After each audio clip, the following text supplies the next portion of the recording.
नमस्ते विद्यार्थियों, स्वागत है आप सभी का संस्कृत की इस ऑनलाइन कक्षा में।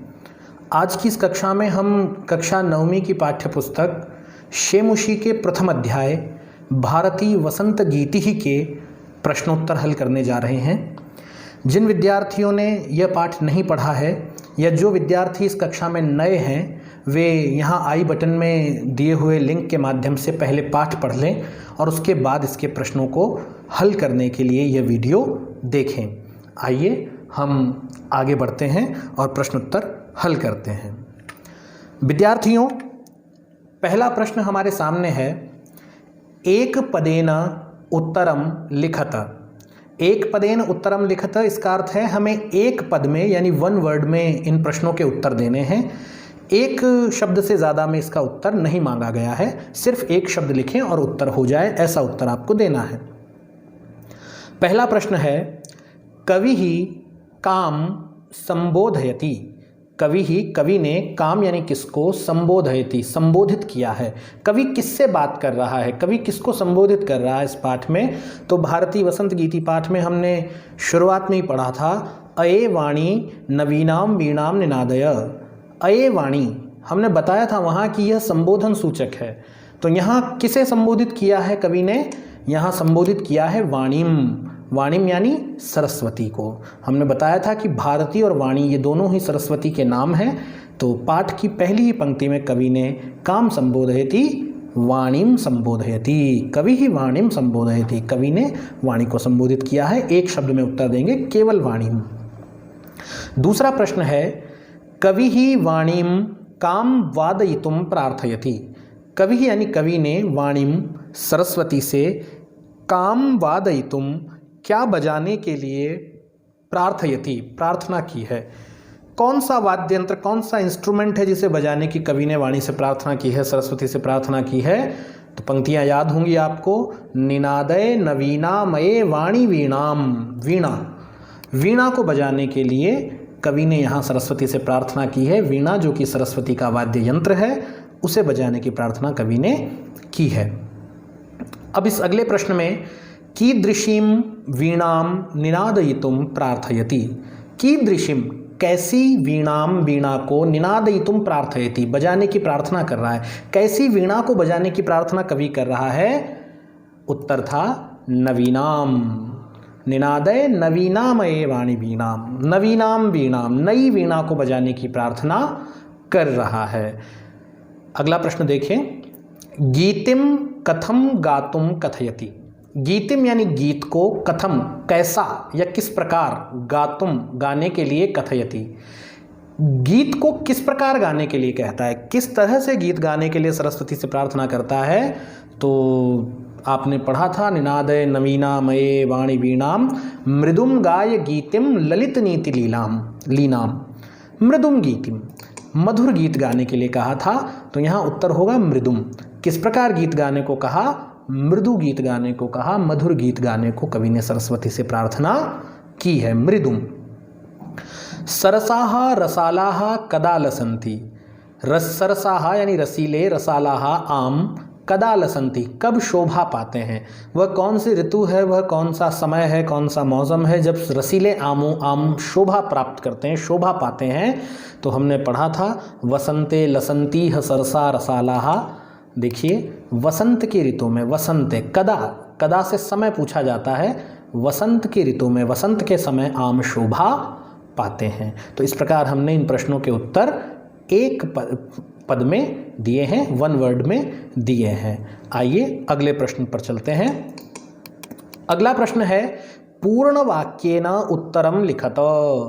पूर्ण वाक्य में उत्तर लिखना है। वहाँ बताया था एक पद में उत्तर लिखना है, यहाँ है पूर्ण वाक्य में, आपको पूरे वाक्य में उत्तर लिखना है। विद्यार्थियों, पूरे वाक्य में उत्तर लिखने का बड़ा सरल तरीका यह है कि वाक्य में जो भी प्रश्नवाचक शब्द दिया है उस शब्द को हटाकर उसकी जगह उत्तर का शब्द रख दीजिए, आपका उत्तर पूरा हो जाएगा। कई स्थितियों में ऐसा नहीं होता, कई स्थितियों में हमें उत्तर कुछ भिन्न लिखना होता है, लेकिन सामान्य रूप से ये नियम लागू होता है कि जो प्रश्नवाचक शब्द है उसे हटा दीजिए तो आपका उत्तर हो जाएगा। आइए प्रश्न देखते हैं। कवि ही वाणीम किम कथयति, कवि ने वाणीम सरस्वती से किम कथयति क्या कहता है, कवि सरस्वती से क्या कहता है। अब देखिए केवल ये जो किम है इसकी जगह एक शब्द रखने से काम नहीं चलेगा, इस किम को हटाकर हमें पूरा वाक्य रखना पड़ेगा। आइए देखते हैं क्या उत्तर होगा। क्या कहता है कवि वाणी से, कवि ही वाणिम वीणाम निनादयितुम कथयति। हमने किम को हटाया और क्या कहा था कवि ने, वीणा बजाने के लिए कहा था, तो वीणाम निनादयितुम, कवि ही वीणा वाणिम वीणाम निनादयितुम कथयति, कवि सरस्वती से वाणी से वीणा बजाने के लिए कहता है। तो आप देखिए कथयति जैसा का जैसा है, कवि ही और वाणिम ये दोनों जैसे जैसे हैं, किम को हटाया और उसकी जगह उत्तरवाचक शब्द रखा और आपका उत्तर पूरा हो गया। कवि ही वाणिम वीणाम निनादयितुम कथयति। वसंते किम भवति, वसंत में क्या होता है। उत्तर है, बड़ा उत्तर है क्योंकि बहुत सारी घटनाएं हुई थी। वसंते मधुर मंजरी पिंजरी भूतमाला सरसा रसाला लसंती एवं ललित कोकिला काकलीनाम कलापाहा शोभन्ते। वसंत में मधुर मंजरियों से पीली हो चुकी जो पंक्तियां हैं रसीले आमों की, वह शोभा पाती हैं और कोयलों के समूह कलाप करते हैं, अपनी मधुर वाणी से पूरे वातावरण को गुंजायमान करते हैं और शोभा पाते हैं। ये इसका अर्थ था। किम की जगह जो जो घटनाएं यहाँ हुई हैं इस पूरे वसंत के समय में, मधुर मंजरी पिंजरी भूतमाला सरसा रसाला लसंती और ललित कोकिला काकली नाम कलापः शोभन्ते, जो सुंदर कोयलें हैं उनके जो कलाप हैं, उनके जो समूह हैं वह शोभा पाते हैं। तो ये आपको यहाँ उत्तर के रूप में लिखना है। अगला प्रश्न है, सलिलम तव वीणाम आकर्ण्य कथम उच्चलेत। सलिलम यानी पानी, तव वीणाम तुम्हारी वीणा को, आकर्ण्य सुनकर, कथम उच्चलेत, ये उच्चलेत नहीं होगा उच्छलेत होगा, हम उत्तर में से शुद्ध कर लेंगे। कवि ने कहा है कि तुम्हारी वीणा को सुनकर सलिलम कथम उच्छलेत, पानी कैसे उछल पड़े। तो इसका उत्तर देखेंगे, सलिलम तव वीणाम आकर्ण्य, बिल्कुल मैंने वही का वही रखा है। देखिए जो उत्तर के प्रश्न के शब्द हैं वही अभी चल रहे हैं। कथम कैसे, इसकी जगह हम उत्तर का शब्द रखेंगे सलीलम, लीला के साथ किलोल करता हुआ, उच्छलेत उछल पड़े। कवि ने कहा है कि तुम्हारी वीणा को सुनकर जो जल है वह सलीलम उच्छलेत, किलोल करता हुआ और बड़ी आतुरता से गति से कलाप करता हुआ उछल पड़े, लीला के साथ उछल पड़े। यह उत्तर है। तो कथम को हटाया और केवल प्रश्नवाचक शब्द की जगह उत्तर का शब्द रखा और आपका उत्तर पूरा हो गया। अगला प्रश्न है, कवि ही भगवतीम भारतीम कस्याः तीरे मधुमाधवीनाम नताम पंक्तिम अवलोक्य वीणाम वादयितुम कथयति। प्रश्न को काफ़ी लंबा कर दिया है लेकिन समझेंगे। कवि ने भगवती भारती यानी सरस्वती से कस्याः तीरे किसके किनारे, मधुमाधवीनाम मधुमाधवी की, नताम पंक्तिम अवलोक्य झुकी हुई पंक्तियों को देखकर, वीणाम वादयितुम कथयति वीणा बजाने के लिए कहा है। कवि ने किस नदी के तट पर भगवती सरस्वती से मधुमाधवी की पंक्तियों को देखकर वीणा बजाने के लिए कहा है। तो अल्टीमेटली जो बात पूछी गई है वो ये है कि किस नदी के तीर पर किस नदी के तीर पर इन पंक्तियों को देख करके वीणा बजाने के लिए कहा है। हमें नदी का नाम ढूंढना है। तो हमने पढ़ा था श्लोक में, कलिंदात्मजाया सवानीर तीरे, यमुना के तीर पर, कलिंदात्मजा के तीर पर वीणा बजाने के लिए कवि ने प्रार्थना की थी। उत्तर होगा, कवि ही भगवतीम भारतीम भगवती सरस्वती से कलिंदात्मजाया अर्थात यमुना के, अर्थात यमुनायाः सवानीर तीरे मधुमाधवी नाम, बेतस की लताओं से युक्त मधुमाधवी की झुकी हुई पंक्तियों को देखकर वीणा बजाने के लिए कहता है। कवि ने कहा था कि यमुना के तट पर जो बेतस की लताएं हैं और मधुमाधवी की झुकी हुई पंक्तियां हैं उन्हें देखकर आप वीणा बजाइए। तो किसके तट पर, कलिंदात्मजायाः अर्थात यमुनायाः तटे, यह इसका उत्तर होगा। विद्यार्थियों आइए हम तीसरा प्रश्न देखते हैं। क स्तंभे पदानि ख स्तंभे तेषाम पर्याय पदानि दत्तानि। क स्तंभ में कुछ पद दिए हैं, कुछ शब्द दिए हैं और ख स्तंभ में इस वाले सेक्शन में तेषाम पर्याय पदानि दत्तानि, उनके पर्यायवाची शब्द, उनके सिनोनिम्स दिए हैं, उनके समानार्थक शब्द दिए हैं। तानि चित्वा, उन्हें चुनकर पदानाम समक्षे लिखत, पदों के समक्ष लिखिए। आप दोनों तरीके इस्तेमाल कर सकते हैं, आप मिलान भी कर सकते हैं और सामने भी लिख सकते हैं। हम यहाँ मिलान करना ज़्यादा उचित समझते हैं। आइए देखते हैं। सरस्वती, सरस्वती शब्द का जो पर्याय पद इस ख स्तंभ में दिया है वह है वाणी, तो हमने सरस्वती को वाणी से मिला दिया। दूसरा शब्द है आम्रम, रसालह, आम का पर्यायवाची शब्द यहाँ पर रसाल है, इसे मिला देंगे। पवनः, पवन को समीर कहते हैं, पवन यानी हवा का पर्यायवाची है समीर, इसे भी हम मिला देंगे। तटे, तटे यानी तीरे, तट पर, किनारे पर, ये दोनों पर्याय पद हैं, इन्हें भी मिला देंगे। भ्रमराणाम अली नाम, तो भ्रमराणाम को अली नाम से मिला देंगे और इस तरह आपका ये उत्तर पूरा हो जाएगा। बड़ा आसान है, मुश्किल नहीं है। जगह यदि आपने पाठ को ध्यान से पढ़ा है, सभी शब्दों के अर्थों का ज्ञान आपको है, तो आप इसे बहुत आसानी से हल कर सकते हैं। आइए अगला प्रश्न देखते हैं। अगला प्रश्न है अधोलिखितानि पदानि प्रयुज्य संस्कृत भाषया वाक्य रचनाम कुरुत। अधोलिखित पदों को प्रयोग करके संस्कृत भाषा में वाक्य रचना करनी है। तो देखिए, हम यहाँ आपको केवल निर्देशित कर सकते हैं और उदाहरण के रूप में कुछ वाक्य दे सकते हैं। ऐसा आवश्यक नहीं है कि आप इन्हीं वाक्यों को लिखें। यदि आप अपनी मति से, स्वमति से आप कोई नए वाक्य बनाना चाहते हैं, कुछ क्रिएटिव वाक्य बनाना चाहते हैं, तो आप वो बना सकते हैं। शर्त ये है कि उन वाक्यों में इन शब्दों का सार्थक प्रयोग होना चाहिए।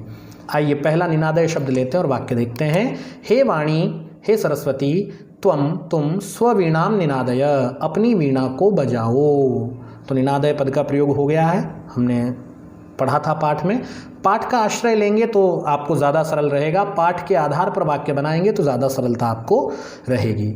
दूसरा देखते हैं मंद मंदम, वसंते मंद मंदम पवनः वहती, वसंत में मंद मंद पवन बहती है। बड़ा सिंपल वाक्य, जितना सरल वाक्य बनाएंगे गलती होने की संभावना उतनी कम रहेगी। आप वाक्य को जितना कठिन कर देंगे गलतियां होने की संभावना उतनी ज़्यादा बढ़ जाएगी। सरल वाक्य बनाइए, छोटे वाक्य बनाइए। तीसरा देखते हैं मारुतः, मारुत कहते हैं पवन को, जो मलय पर्वत से आने वाली हवाएं हैं वो मारुत कहलाती हैं। पर्वतेषु अहर्निशम मारुतः प्रवहति, पर्वतेषु पर्वतों पर, अहर्निशम दिन रात, मारुतः प्रवहति हवा बहती है।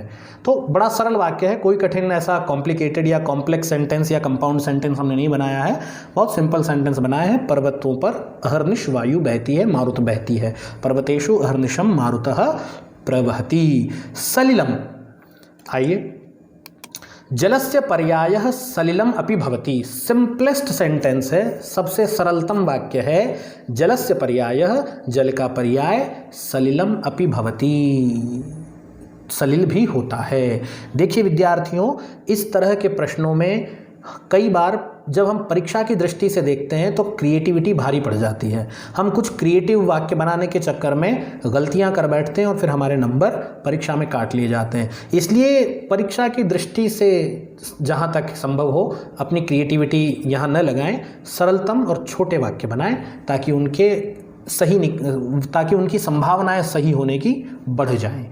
आइए अंतिम वाक्य देखते हैं। सुमनः, सुमन पुष्पों को कहते हैं। सुमनः वेण्याम शोभते, सुमन यानी पुष्प, वेण्याम वेणी में, चोटी में, शोभते शोभा पाते हैं।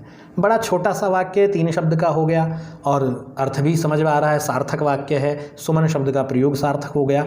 तो इस तरह के वाक्य, छोटे वाक्य, सरल वाक्य आपको परीक्षा में लाभप्रद रहेंगे।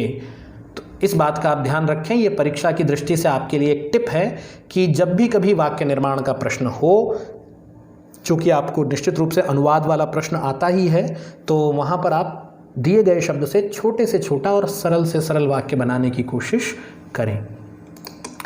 अगला प्रश्न देखते हैं विद्यार्थियों।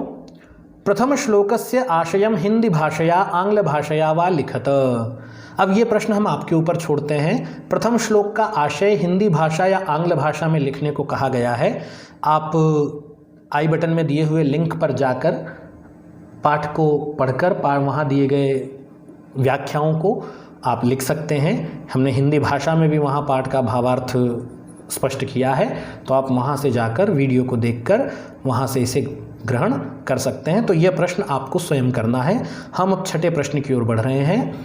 अधोलिखित पदानाम विलोम पदानि लिखत। अधोलिखित पदानाम, नीचे लिखे पदों के शब्दों के विलोम पदानि लिखत, विलोम पद लिखिए। तो पहले हमने पर्याय पद लिखे थे, अब विलोम पद हमसे पूछे गए हैं। कठोरम, कठोर का पर्यायवाची क्या होगा? मृदुम।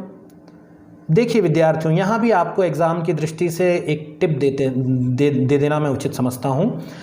जब भी कभी हम उत्तर दें तो हमें पाठ पर आश्रित रहना चाहिए, पाठ का आधार लेना चाहिए। यदि मैं कठोरम का विलोम पद लिख रहा हूँ तो मेरा प्रयास पहले ये होना चाहिए कि मैं पाठ से ही विलोम पद को चुनने का प्रयास करूँ, पाठ में आए हुए विलोम पद का ही चयन करूं। यदि पाठ में नहीं मिल रहा है या दिए गए रेफरेंसेस में नहीं उपलब्ध है, तब कहीं आप बाहर से शब्द ला सकते हैं, अन्यथा प्रयास यही करें कि पाठ में दिए हुए शब्दों के आधार पर ही उत्तर लिखें। कटुः, कटु का होगा मधुर। ये भी शब्द आपके पाठ में आया है, कटु यानी कड़वा, इसका विलोम पद हो जाएगा मधुर। हाँ, ध्यान देने वाली एक बात और है, जो विभक्ति वचन आपके दिए हुए शब्दों में हो वही विभक्ति वचन आपको उत्तर के शब्दों में भी रखना है। शीघ्रम, मंदम, मैं यहाँ मंद मंदम लिख सकता था, लेकिन आम्रेडित करना, उसे 2 बार लिखना, द्वित्व करना उचित नहीं है। शीघ्रम के लिए मंदम एक उचित पद है, 2 बार उसे लिखने का कोई अर्थ नहीं है, तो शीघ्रम का विलोम होगा मंदम। शीघ्र यानी तेज, जल्दी, मंदम का अर्थ है धीरे धीरे। प्राचीनम, प्राचीन यानी पुराना, इसके लिए शब्द आया है नवीनम। अब पाठ में आप जाएंगे तो वहाँ नवीनाम शब्द मिलेगा आपको, निनादय नवीनामये वाणी वीणाम, नवीनाम। लेकिन यहाँ प्राचीनम शब्द नपुंसक लिंग है, स्त्रीलिंग नहीं है, इसलिए मैंने नवीनाम की जगह नवीनम का प्रयोग किया है। आप देख सकते हैं यहाँ भी नम आ रहा है, यहाँ भी नम आ रहा है। ये एक तरह की ट्रिक है, अगर आप लिंग न पहचान पाएँ, विभक्ति वचन न पहचान पाएँ, तो ये एक ट्रिक काम करती है कि आप तुकांत पहचानें। लेकिन मैंने आपको कारण बता दिया, पाठ में नवीनाम का प्रयोग हुआ है जो कि स्त्रीलिंग है, लेकिन हमें यहाँ पूछा है नपुंसक लिंग शब्द का विलोम, इसलिए मैंने उत्तर का शब्द लिया पाठ से ही है, लेकिन नपुंसक लिंग की फॉर्म में लिया है। नीरसः, सरसः, नीरसः का विलोम होगा सरसः। फिर वही नियम लागू होगा, पाठ में आया है सरसाहा रसालाहा, सरसाहा, बहुवचनांत का प्रयोग किया है, बहुवचन का प्रयोग किया है, लेकिन मुझसे प्रश्न में एक वचन का पूछा है, इसलिए मैंने उस बहुवचन को एक वचन में बदलकर सरसः कर दिया है। विद्यार्थियों, यहाँ पर अधोलिखित ये जो प्रश्न था हमारा विलोम पद का, ये पूरा हुआ। आइए हम आगे बढ़ते हैं। अंत में ये एक परियोजना कार्य आपको पुस्तक में भी दिया हुआ है और मैं चाहता हूँ आप ये करें, ये आपके लिए अनिवार्य है। पाठेस्मिन् वीणायाः चर्चा अस्ति, इस पाठ में वीणा की चर्चा की गई है। वीणा जो कि सरस्वती का वाद्य यंत्र है, सरस्वती जिस इंस्ट्रूमेंट को बजाती है। अन्येषां पंचवाद्य यंत्राणां चित्रं रचयित्वा संकल्यवा तेषाम नामानि लिखत। अन्येषां, कोई और, वीणा के अतिरिक्त, पंचवाद्य यंत्राणाम चित्रम रचयित्वा, 5 वाद्य यंत्रों के चित्रम रचयित्वा, चित्र बनाइए, हाथ से चित्र बनाना है। संकल्यवा या इकट्ठा करना है, कहीं से आप ले सकते हैं, किसी सोर्स से आप डाउनलोड कर सकते हैं या जहाँ से भी उपलब्ध हो जाए चित्र आपको लेना है। तेषाम नामानि लिखत, और उन वाद्य यंत्रों के नाम भी आपको लिखने हैं। तो कोशिश करें आप अच्छे, जो बहुत मशहूर वाद्य यंत्र हैं, आप कई सारे वाद्य यंत्रों के बारे में जानते होंगे, उन वाद्य यंत्रों के किन्हीं 5 के चित्र इकट्ठे करें और संस्कृत में उनके नाम भी लिखने का प्रयास करें। यह आपका परियोजना कार्य है, आपका प्रोजेक्ट वर्क है। इसी के साथ हम इस पाठ को यहीं समाप्त करते हैं। आशा है आपको ये प्रश्न उत्तर समझ में आए होंगे, युक्तियाँ जो बताई वे समझ में आई होंगी। कॉपी में इन प्रश्न उत्तरों को आप सुंदर हस्तलेख में और बिना वर्तनी की अशुद्धि के, यानी शुद्ध मात्राओं के साथ लिखेंगे। धन्यवाद।